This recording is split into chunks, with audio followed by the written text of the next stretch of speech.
Hello, it's 10 p.m. in Accra, 11 p.m. in London and midnight in Harare, Zimbabwe. This is News at 10 on TV3, our last bulletin for the day. And we're streaming live on Facebook and on 3news.com. We're also live on 3FM 92.7 and on your DSTV channel 275. Let's start with the day's major news, summary of the major news highlights of the day.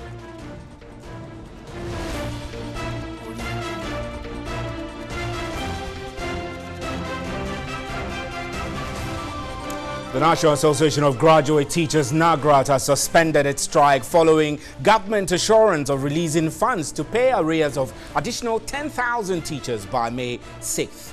The president of the association, Angel Kabonu, who made this known, cautioned government to respect the payment schedule or risk thereof.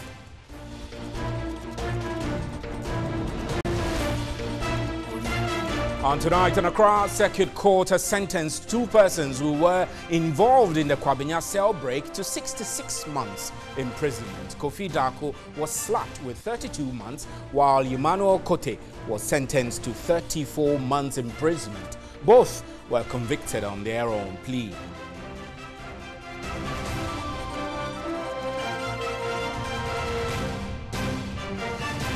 And residents of Seshi Bodi in the western region dread the onset of the rains due to the bad nature of their roads. They complain the roads become unmotorable when the rains set in and have appealed to for the resumption of the road construction, which stalled after the 2016 elections.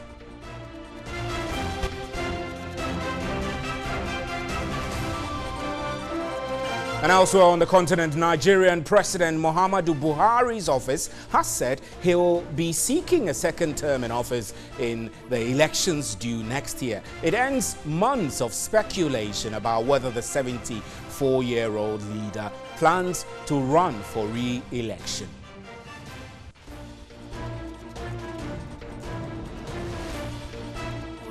Those are our major news highlights. Remember, you can hear me live on 3FM 92.7 and we're streaming on Facebook and on 3news.com. Up next is the big one.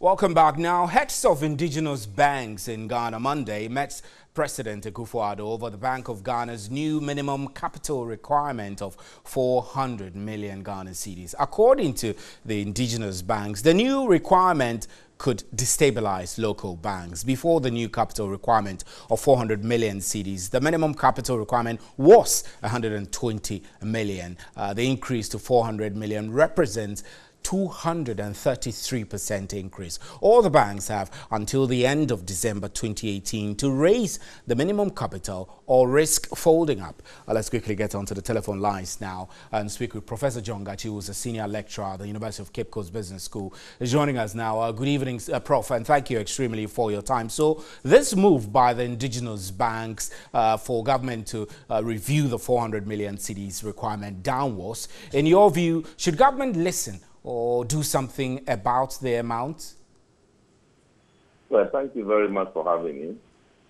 Well, I think the problem has to do with whether they have exhausted dealing with the Bank of Ghana, because as it is, Bank of Ghana is supposed to be an independent professional regulatory institution. So I don't know what the president will be doing specifically about it. So, Prof, if I understand you correctly, sidestepping the Bank of Ghana and heading to the presidency is the wrong approach or is the wrong move? Unless there is indication that they have actually exhausted procedures laid down. In fact, I also met the Bank of Ghana governor at the time of announcing the 400 million. That his doors are open for the banks to actually talk with him as they go along. So I don't know whether they have actually presented such a petition to the Bank of Ghana and they were unable to deal with the amount. But the point is that the local banks have a genuine reason to raise this concern. In fact, to move the minimum capital from 120 to 400 is such a huge jump. I believe that most of the banks were expecting that the amount to be around 290 million. As to what I actually informed the Bank of Ghana to move beyond the 290 million to 400, it is not clear to many people. And one point again is that I think the Bank of Ghana should not think that raising the minimum capital is equal to ensuring effective corporate governance within the banking system, which is a contributing factor to the risk that most of the banks face. And I also do think that the Bank of Ghana should also forget that the problems that the banks face is not only as a result of weak corporate governance, it's also as a result of the kind of interest rates that the management of the economy delivers. And that interest rate is so high that it's an encouragement to default. And when default rates increase across boards, it generates into, or it crystallizes into non-performing loans, and that begins to eat into the capital of the bank. So if you are going to put in place a means to deal with some of these problems, I think you need to look at it holistically. So I think I support the local banks for taking the steps. So it also means, Prof. It also means, Prof, that you share the view that this minimum capital requirement of 400 could actually cripple a lot of indigenous banks, right? That is so. In fact, I heard the local bank contemplating meeting the president for a long time now. I thought they have even actually forgot about it, only to hear today that they have actually presented a petition. They have a point that must be looked at. The point that I'm making is that the problems in the banking sector is not caused by one person. It's caused by many within the sector. It's caused by government. It's caused by regulatory failure. It's caused by weak corporate governance. And therefore, raising the minimum capital alone is not a solution. So we need to face that part and look at a comprehensive approach to dealing with the matter. Okay, so Prof, I'd like us to, although we don't have a lot of time, but we want to take a few examples, because I know that the banks have different mandates, and it does appear that setting a minimum capital requirement appears to have lumped all of them into one basket. But what will be the best approach from where you stand? Well, I think we will need to be thinking about what was the situation before. All the banks are now universal banks, competing in the same area. And some of the reasons that were given is that minimum capital will make the bank stronger and they can actually engage in big deal transactions. Who is saying that all the banks should actually be going for big transactions? Which of the banks should be focusing on SMEs? So we need to restructure the banking system so that banks can actually focus on areas that they have expertise, they have the ability to focus on effectively. As it is now, we are behaving as if all the banks can be managed in a manner to follow the same thing. And that I think we need to rethink about it very well. Is it your expectation that the central bank, perhaps through overtures from government, might do something about this minimum capital thing before the deadline of December? Well, I don't know, but definitely that will bring two issues to bear. It may mean that you are forcing the president or the government to interfere with the working of the central bank. But I will also be surprised that the government does not endorse the 400 million. Do you know the number of times that the governor of the central bank meets the economic management team? I mean, it's an advisor to the government on issues of the banking sector. All these things are known to the government. So I don't know what different thing that the government is going to do And if it doesn't attempt to do something, I don't know whether that will mean interfering in the work of the central bank.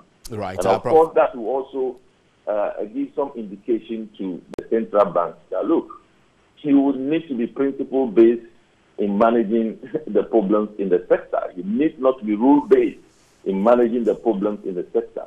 And if you want to be principle-based, there are other approaches that you need to factor into what you are doing. So this is also an indication that it is not everything that the central bank is doing that goes down very well with the players in the market. Right. Professor Gachi, we're grateful for your time. Thank you very much. Professor John Gachi is a chartered economist and with the University of Cape Coast Business School. I am Stephen NT. This is still News at 10. We'll be right back. We have more news for you. Don't go away.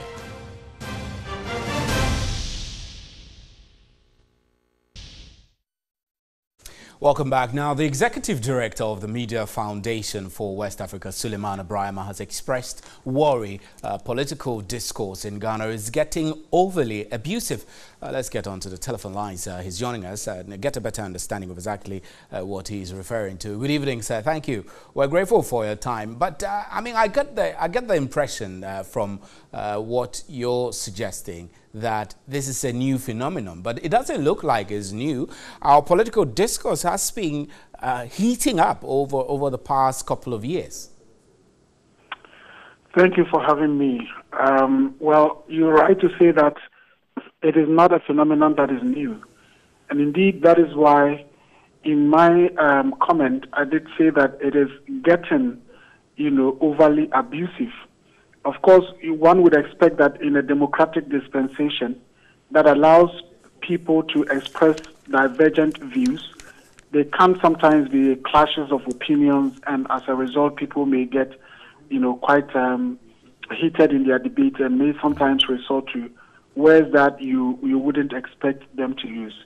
But in the last couple of months, I think what is happening is something that one cannot, rightly say that has been the trend. We have a situation where people are using just blatant insults, direct insults on air. You hear politicians on air using words that I cannot mention, on your program. Can you give us an example? I mean, you could paraphrase. No, I think that it must be obvious to people. I mean, for example, if you listen to people like Kennedy Japan, on various platforms. And unfortunately, whatever they say on one platform is reproduced on many other platforms, particularly on the online websites. This afternoon, for example, I was listening to a program. I think it was on Asempa FM, on this whole issue about the former president having said that, the current government and the president need, opinion speaker, whatever it is. I think for me, this is a non-issue. This is somebody trying to make a mockery of the sitting government. I don't see it as a significant issue. And yet, if you listen to the discussions and the kinds of words that people are using, you would wonder, what kind of democracy we are practicing. And in as much as you would say, well, the media exists to provide platforms for people to air their views, I think increasingly it wouldn't be far from right to say that a lot of our media houses are abdicating their gatekeeping role, where you would expect that, yes, if an issue is so important, if you bring in people on board to discuss issues, of significance to the country, as a host or as a producer, you have a responsibility to make sure that people focus on issues rather than the kind of personality attacks that we are witnessing. And unfortunately, it appears that some sections of our media seem to enjoy that. They seem to even invite people to make such comments. And when people are making such comments, they keep, hyping them. They keep, saying other things that would encourage them, urge them on. And I think it's something that we all collectively as a country need to begin to fight against. Otherwise, our democracy will get to a point where it's about... Mr. Brahma, this appears to feed into concerns that the political environment it becomes constantly political. I don't know how to put it, but our discourse becomes constantly political after the last election. throughout to the next elections. How do we resolve this? Is it a problem that has come about because of the citizens' expectation, or you think that this is something that has come about because of political manipulation from the political elites? Well, you see, as a growing democracy and as a developing country with a lot of development challenges, and the kind of democracy we practice where it is, as people say, the winner takes all. And of course, our political dispensation has been shaped in such a way that everybody is looking up to the MP, everybody is looking up to the DCE, everybody is looking up to the minister. And so it's as though it is the government and the appointees who must do everything. I don't find anything wrong with, having a trend where it's almost like after every election, until the next election, it's about politics. I mean, it's good. It's about how it is done. If we're focusing on issues, what did the current government promise? What did they say they would do in the manifesto? 15 months on what have been done and what have not been done. If people come on to say, well, we said we would do this, but what did the others do, and so on and so forth. For me, that is where the problem is, where instead of focusing on what this government said it would do and whether or not it is being done, we seem to then say, okay, since the previous governments didn't do it, if it is not being done, why is it being raised now, and so on and so forth. And the media continue to also allow such conversations to happen. And that is why I think, for example, as people have said recently when the president addressed the nation on this U.S. Ghana military cooperation, a lot of the conversation or a lot of his speech was about what was done previously, as opposed to whether or not what we are doing is right, how do we benefit as a country, and so on and so forth. But media are not also helping matters. And the politicians also get the sense that, well, the more I'm able to abuse my opponents, perhaps the more I get recognized by my party and potentially by my government. And I think it is something that must not continue. It's good that we have political discourse. It's good that we have conversations. It's good that we debate. But the debates must focus on issues rather than the current situation where it's, people use just blatant insult. Right. And I think that it's something that we all need to fight against. Right. Mr. Brahma, we're grateful for your time. Thank you very much. Suleiman Brahma is Executive Director of the Media Foundation for West Africa. Now, a 6-unit dormitory block at the Tamale Senior High School in the Savalugu municipality in the northern region has completely been burned down, along with textbooks and other personal belongings. The fire, which lasted almost 2 hours, has left a number of students taking part in the ongoing West Africa Senior Secondary School examinations in despair. The fire reportedly started about 12:25 Monday afternoon in the newly constructed dormitory at a time a section of the students were getting ready to start the second paper in elective mathematics in the ongoing 2018 WASSCE examination. Eyewitnesses say a student, whose identity is yet to be determined, hid a coal pot in the dormitory, which might have been the cause of the fire. The students' action, according to the eyewitnesses, followed reported inspection by teachers. The Savalugu Municipal Fire Service responded to the district calls but faced challenges due to lack of access to a fire hydrant. Fire tenders had to be commandeered from the regional headquarters to assist put out the inferno.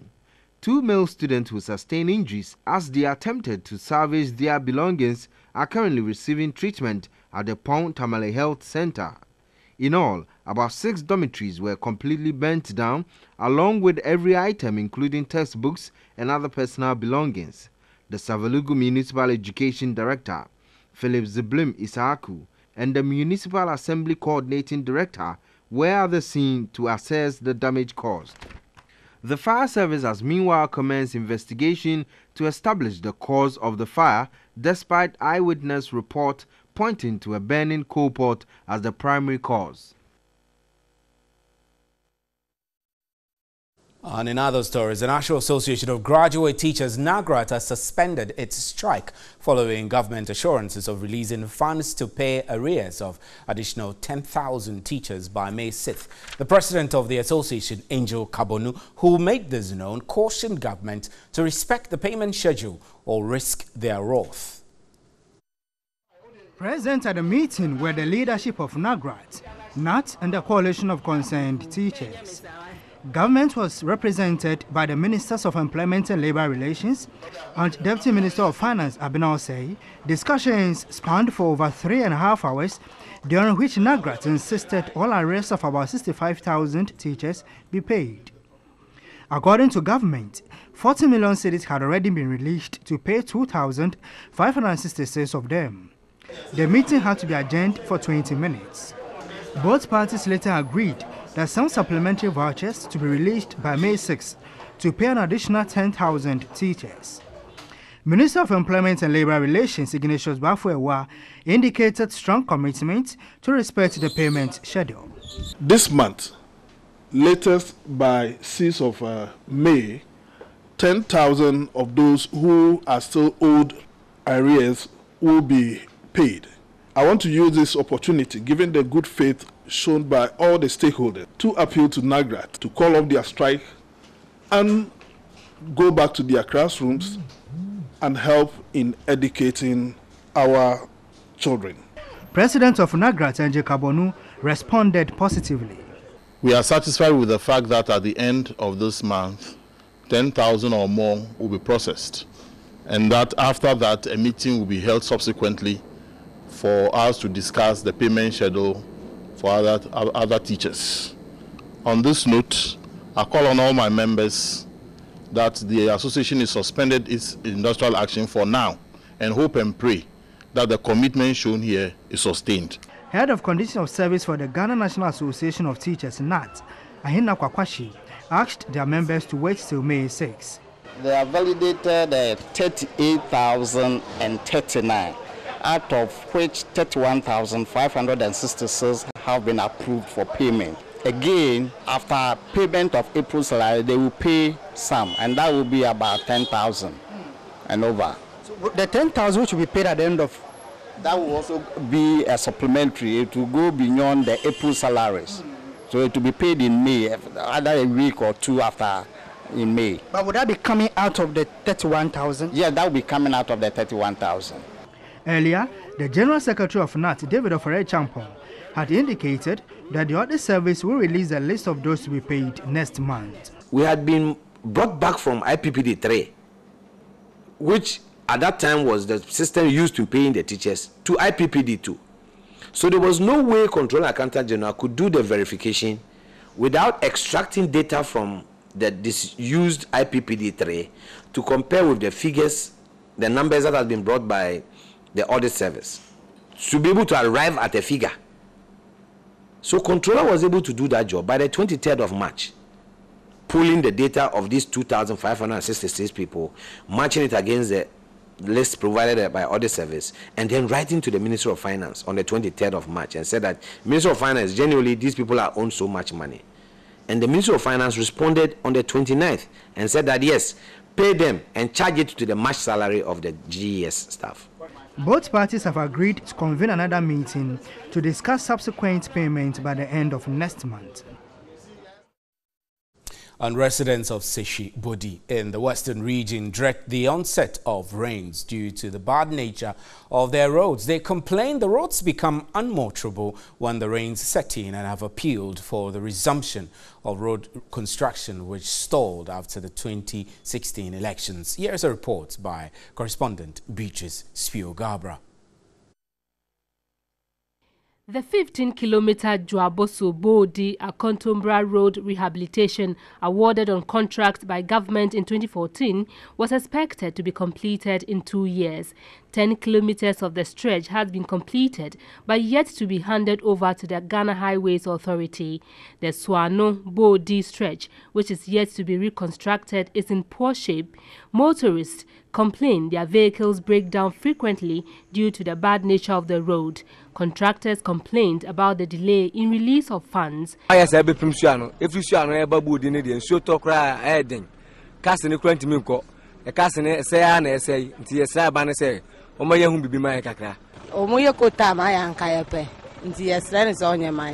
The Bodi District Chief Executive Ignatius Akwesi Amankwa acknowledged the challenge and promised government will release funds for construction work to resume. Recently, I talked to him and he said the monies are not coming. So the whole thing, the whole project is stalled. In fact, we are now expecting the rains. So my fear is that for what he has done, the feeling that all those things will be eroded away when it begins to rain. So my appeal to the government is to speed up, at least get some money for him to get the surface tarred, just to get the road protected. If not so, all the work done on it will be of no use. The Dwabosu-Bodi Akontombra Road links 3 major cocoa growing communities. And that's how we wrap up with news at 10. Thank you very much for staying with us. We have the crew. Good night. There is more news at 3news.com.